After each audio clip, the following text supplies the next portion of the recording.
working, was really working. She was connected to her space, and everything had meaning, and it was powerful. And this one thing, these clothes, were literally blocking her from feeling like the person that she really was. And I was bummed. I am a trainer. I teach people to do what I do for a living.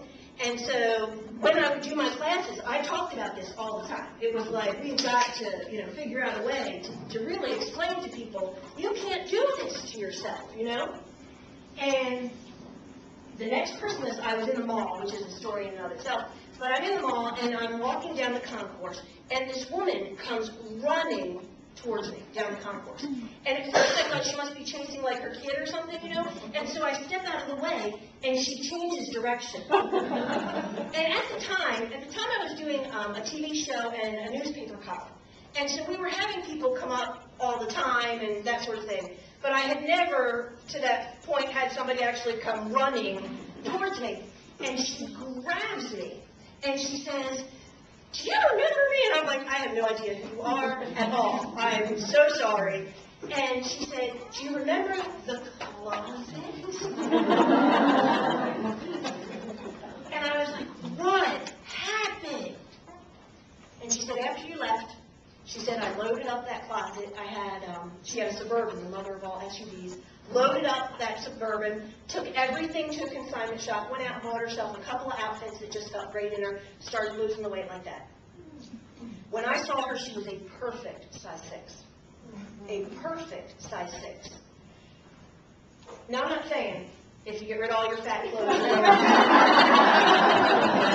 but what I am saying is at some point in your life, you need to choose to be happy in this present moment so that you're able to go forward. Because if all you are doing is expending your energy on the past, you will never be able to move forward down your life path. You have to be willing to say, well, that was then, this is now, and step forward. Over the course of this class, you're going to hear me say, toss it out, pack it up, get rid of it, throw it, a bunch of times. I need to clarify something with you. Please understand that I am a believer in karma. I really am. I believe that if you give well, you get well, that things come around in your life. I believe that. And so when I say get rid of something, I'm not saying toss it in the garbage. I'm also not saying give it to your sister who doesn't want your stuff anyway. I'm also not saying go put it in storage to give to your children who really don't want your stuff anyway. What I mean is let it go, and let it go to somebody whose life will be touched and possibly changed for it. I can't tell you how many times in Florida I had the opportunity to work with the district attorney's office and with the shelters down in South Florida, abuse counseling and treatment for women and children. And I cannot tell you how many times I would see things that I had helped declutter and go to the thrift stores, and I would see a woman in the shelters wearing it, and it felt amazing and wonderful on her, where it was just taking up space in the original owner's closet. You have to be willing to give well to be able to receive well. So you gotta use it on a regular basis. And I'm not just talking about clothes and shoes either. Let me tell you real quick the easiest way to declutter a closet. Easiest way. Take everything out of the closet. Clean the closet. Vacuum it, sweep it. Buy yourself new hangers if you feel like it. Don't buy any other clothes. Don't buy bins and boxes yet either. Hangers is the limit, okay? Do a real quick sort. Because you're going to find some things just like that you say, I haven't worn that in 6 years, that can go, that can go, that can go. Then I want you to take all of the clothes. Notice that I said clothes. Nothing belongs in your bedroom closet but your clothes and shoes. It is not the space for your handy-dandy juicer. Your husband's fishing gear does not belong in the master bedroom closet. It was designed as a closet. Use it as an actual boundary box that says it only holds so much. Okay?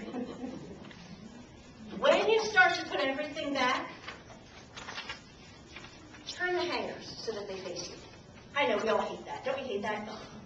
It looks terrible. But do it. And every single time that you actually wear something, and what I mean is you put it on, you leave your home. Another human being, your dog does not count. You see another human being in that outfit, and don't die of embarrassment. And when it's washed, take that hanger, turn it around, and move it to the end of the closet. At the end of 6 months, look in your closet. And you'll have hangers going every which way, right? Everything that you have worn successfully. Okay, not that you put on and went, what was I thinking? You don't get to turn the hanger around for that, okay? And also, if you put it on and you say, 5 more pounds, 5 more pounds, you don't turn the hanger around. You haven't successfully worn it yet. Take everything that has the hangers turned back around, move it to the one side of the closet, pull everything else out and let it go. It's the fastest and really it's the easiest way to get a solid visual of the 80% of stuff that is not being used in your space. Once you pull that out, pull out the other 20% and inventory it. Take a look at it and try to figure out, why do I like it? Why does it work? How many of you have ever seen the show What Not to Wear or Clean Sweep or any of those sorts of shows, right? Do you know why they take things away first?